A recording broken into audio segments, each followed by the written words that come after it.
ak ki nga xam ne moo di Monsieur Moustapha Niass, ancien président de l'Assemblée nationale.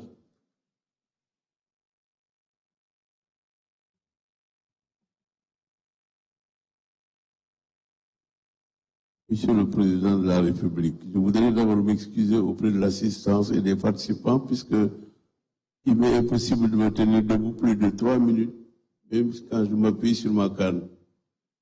Ce n'est certainement pas l'âge qui en est l'origine, mais peut-être mon état de santé. Alors si vous me donnez l'autorisation de parler assis, Monsieur le Président, je vous en remercierai beaucoup.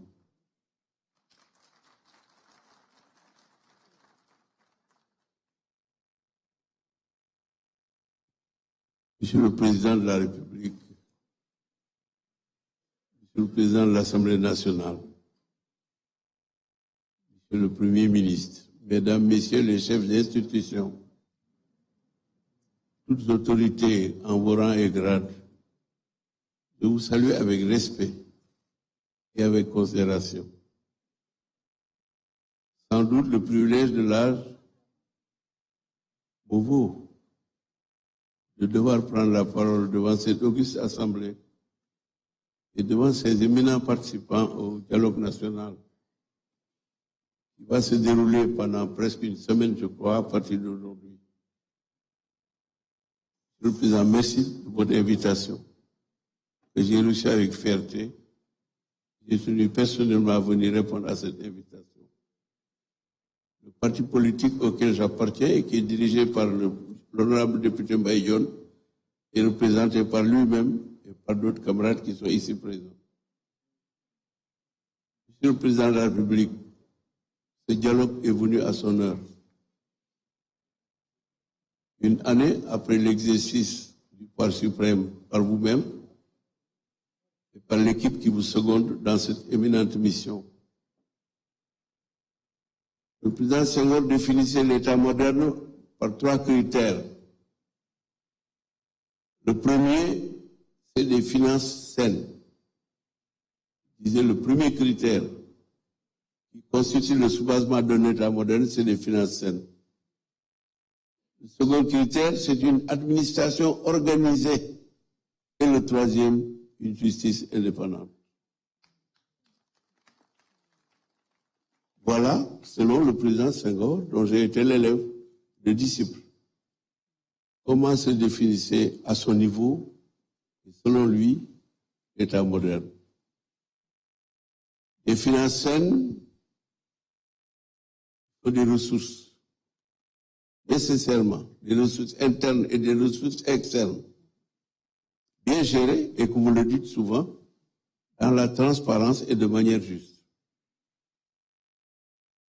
Une administration organisée, c'est une administration du développement qui permet un contact direct entre les administrateurs et les populations sous le contrôle, sous l'autorité, à travers des synthèses qui sont faites régulièrement de manière que les outils du développement soient utilisés au mieux qu'il est possible, de manière à atteindre les populations dans leur recherche de bien-être, de santé, de salubrité, de sécurité et de rêve. Puisque sans le rêve, il n'y a pas possibilité pour l'être humain d'améliorer sa situation ni ses conditions de vie. La justice indépendante, qui est la justice rendue au nom du peuple, pour le peuple et par le peuple. Je commence donc cette brève allocution par cette référence historique.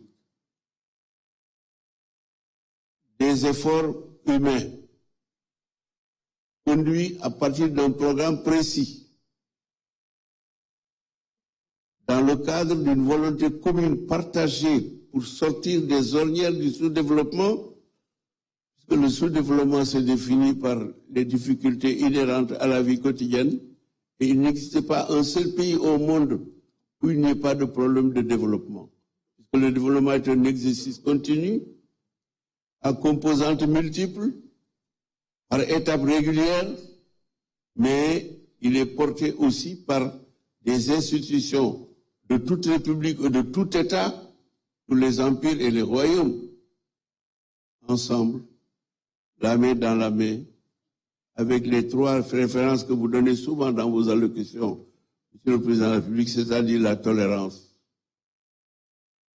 la vision partagée, la solidarité et la volonté d'aller de l'avant par le partage des cœurs et des idées, des initiatives et des projets, et aussi par cette volonté commune de vivre ensemble dans un commun vouloir qui permette à chaque citoyen de bénéficier des droits et obligations qui sont les siennes, mais surtout, qui sont les siens, mais surtout, que chaque population soit consciente de ses devoirs, de ses obligations vis-à-vis de la communauté, respecter la loi, se soumettre à la loi, pour qu'ensemble, tout le monde, chacun, bénéficie justement des efforts et des résultats de ces efforts en matière de développement. Je vous remercie, Monsieur le Président de la République.